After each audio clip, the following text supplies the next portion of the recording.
to clubhousenews.com. You're tuned in to Clubhouse News Weekend for the week ending Saturday, November 2nd. I'm Fallon. And I'm Angelo, reporting for Clubhouse News. This week, the United Nations announced an Asteroid Earth defense plan.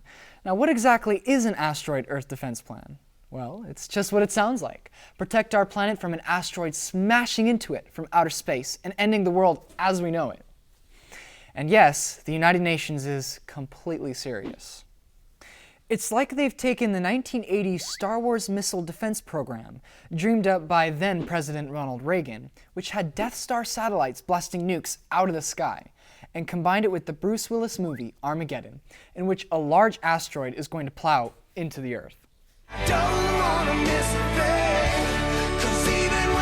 Basically, their plan is this: spot the doomsday rock with enough time to either knock it off its collision course with our planet, or blow it up in outer space, thereby avoiding Armageddon. They're hoping to launch the Sentinel Space Telescope by 2018, which will hopefully spot these asteroids with enough advance warning. Now back to planet Earth. It looks like countries are less worried about keeping an eye on asteroids and more concerned with spying on their neighbors. As we reported on Clubhouse News last week, Germany's leader, Chancellor Angela Merkel, found out her cell phone was being monitored by the U.S. spy organization, the National Security Agency, or NSA. And it wasn't just Merkel in Germany, as the U.S. spied on at least 35 other countries and on their leaders, including our allies, which means friends, like France, Spain, and Brazil. Well, at least the U.S. was a little more subtle than Russia. It was recently reported that during the G20 summit this past September in St. Petersburg, the Russian hosts gave visiting world leaders goodie bags which had cool high-tech gadgets like USB drives and telephone chargers that sported the Russia G20 logo on them. The problem is these goodies were more trick than treat because they were designed to download users' private information and pass it along to Russian secret agents. Leave it to the Russian President Vladimir Putin, who used to be one of Russia's top KGB spies himself, to still be up to his old tricks. Once a spy, always a spy, I guess. And speaking of something that maybe should have been spied on while it was being designed, the Obamacare website, healthcare.gov, still continues to crash and is under repair. That's right. The person in charge of launching and administrating the Obamacare website, Health and Human Services Secretary Kathleen Sebelius, came up to Capitol Hill to be questioned by a congressional committee as to why the website has been such a disaster. The questions and answers, if we could even call them that, were either self-serving or completely absurd. It's a yes or no. Let's say that you're wrong on that. Yes or no. If you're wrong, I don't want to yes give or no? misinformation to the American public. You what? Who may be. I don't want to give misinformation. I want you to go home and research it. If you're wrong, will you go into the exchanges? If you can, will you? And virtually nothing was accomplished. At one point, things got so ridiculous that this came off like a skit from Saturday Night Live. So if you're in a rush, consider using our low-res website with simpler fonts and graphics. Nice. Unfortunately, the Obamacare rollout is no laughing matter, with millions of people frustrated that they can't register for healthcare on the website, which President Obama now promises to be fixed by the end of November. Nobody's madder than me about the fact that the website isn't working as well as it should, which means it's going to get fixed.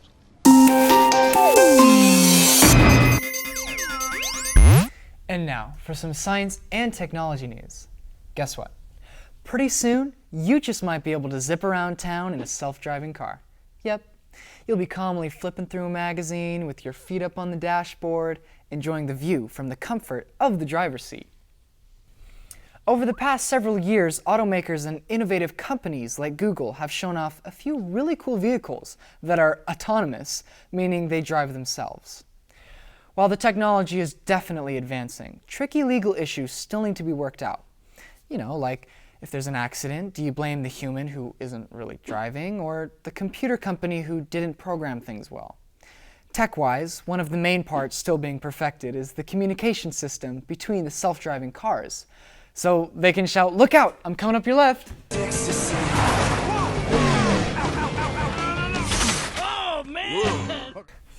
Okay, maybe not that literally, but seriously, just imagine all the expensive accidents that could be avoided when folks don't have to worry about dealing with sleepy drivers, angry road ragers, or people who think it's okay to be texting while driving.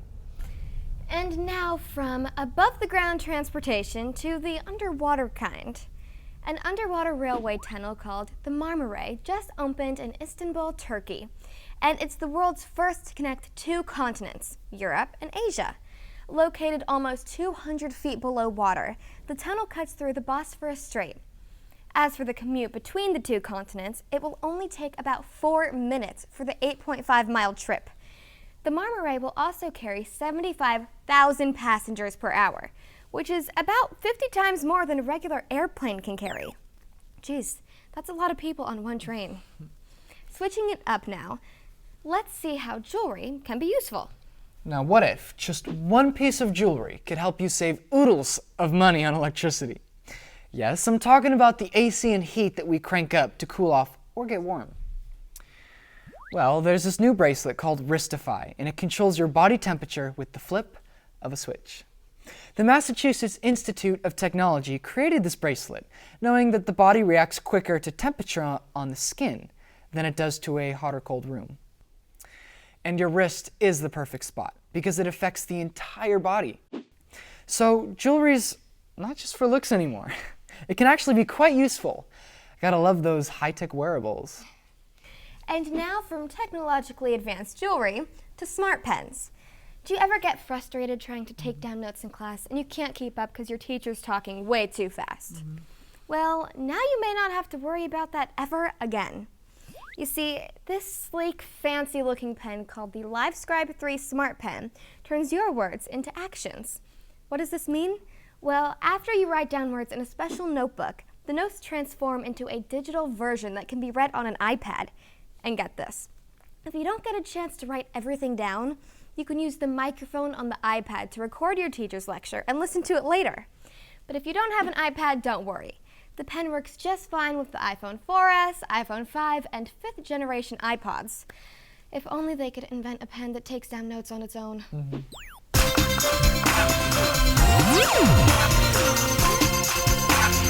Welcome everyone, I'm Haley Ann.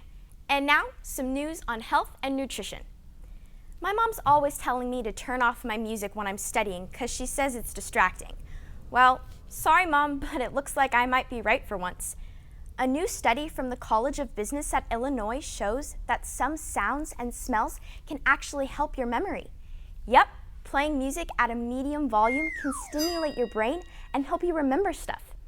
And no, blasting your screamo music while reading probably won't do you any good. Remember, medium volume level. But it doesn't stop there. Smell is also linked to memory, and experts say smelling rosemary while studying can help you remember information more easily. Maybe this will help me on my big test tomorrow. Now let's see what else music is good for.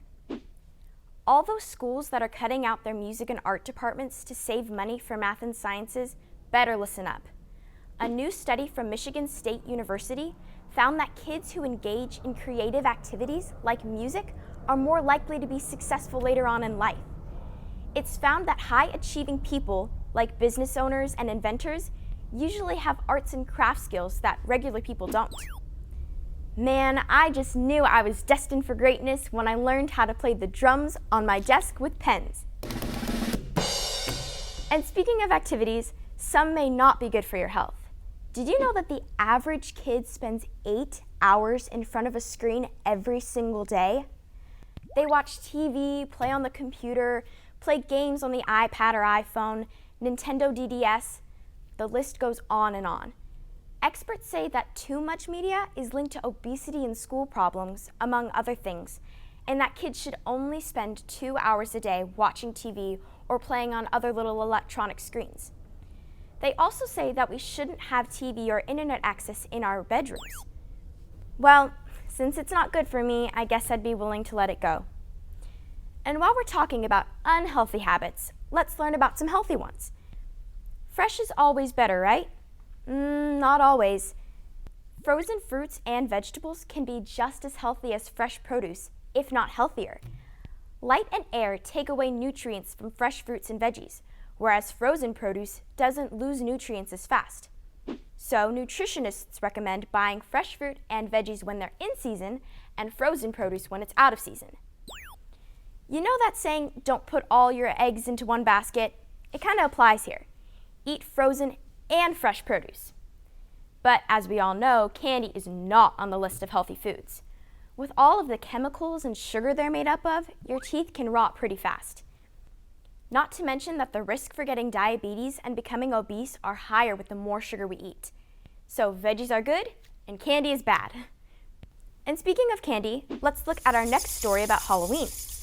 Now we all know that it's totally fun going around scaring everybody on Halloween, right? Popping out at people or throwing a fake spider on someone. Well, there are some extreme side effects if you scare someone too much. It's not just the sweaty palms and strong adrenaline rush that only last for a few minutes. People who get scared may lose their eyesight forever. Now that's scary. Researchers have discovered that adrenaline-like chemicals could leak into your bloodstream and affect organs, like our eyes. And even worse, if too much adrenaline is released, then there's a chance that your heart could stop. I might rethink scaring my brother now. Hi everyone, I'm Devin. In sports, the NBA season tipped off, while in baseball, the final pitch of the season ended with a new world champion. The Boston Red Sox slugged their way to their 8th title in the Major League Baseball history by beating the St. Louis Cardinals 4-2. The most valuable player of the World Series is David Big Papi Ortiz. It seems that the motto, Boston Strong, really applies here because Big Papi used his muscles to power the Red Sox to victory, smashing 2 home runs and 2 doubles to go along with his 7 singles. Turning to another big game, the NBA players dribbled onto the court for the first time this week. The Miami Heat are defending the 2-time world champions, and they want 3 in a row. So LeBron James and the Miami Heat need to heat things up to have a chance to three-peat like the others. And I wish them the best of luck. That's all from the world of sports. Until next week, don't forget to play ball.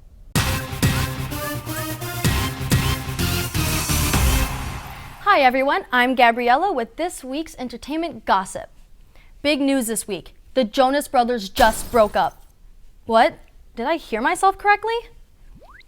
Just 3 weeks after canceling their tour, the boy band decided that they wanted to close this chapter of their lives. They've been performing since 2005 and were even nominated for a Grammy Award in 2008 for Best New Artist. I wonder if Nick Jonas will go the way of Justin Timberlake. Sometimes that whole solo career is a blessing in disguise. And now, moving from breakups to growing up, Daniel Radcliffe, also known as the greatest Hogwarts wizard Harry Potter, will soon be playing the role of famous Olympian runner Sebastian Coe in the upcoming film called Gold. This is, well, certainly a bit different than his usual wizardry classes and demon fighting. I guess he's setting down the wand and lacing up those running shoes. Now, from one big novel to the next, one author has made it really big. Veronica Roth, who wrote the Divergent trilogy. She just sold 455,000 copies of her latest book, Allegiant, on the first day it came out. That's about 5 times more than the 87,000 different kinds of Starbucks drinks there are. The novel series, aimed at young adults, is about humans breaking free of predefined roles in a futuristic Chicago. And the first book's already being made into a movie, so move over, Hunger Games. Switching it up a bit from writers to surfers, Brazilian surfer Carlos Burley might have just broken the world record for surfing the highest wave off the coast of Portugal on Monday. It was estimated that he caught a wave 100 feet tall. That's as high as a 10-story building. Gnarly, dude!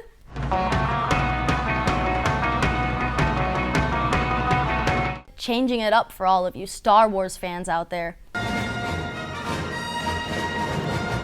You'll never believe what Lucasfilm editor and author J.W. Rinsler found. He discovered a blooper reel from the set of the 1977's A New Hope. It includes big-name actors like Harrison Ford and Carrie Fisher having fun in front of the camera out of character. You! Another target, a military target, then name name it now! And get this, the footage, which was posted on YouTube, has already earned more than 2 million views. That's a little more than the 1.5 million views that Grumpy Cat got on her first post. Sorry, tartar sauce.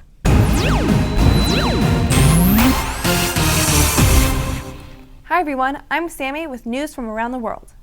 In Italy this week, some lost Leonardo da Vinci art was uncovered in an Italian castle.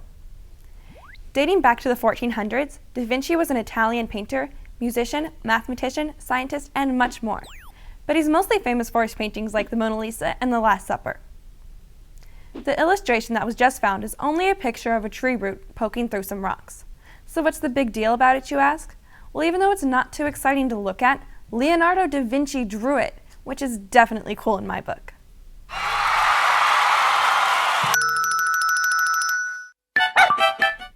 Hi, I'm Chloe, and this is Animal News. If there's one place in the world just filled with unique plants and animals, it's the 1.4 billion acres of the Amazon rainforest.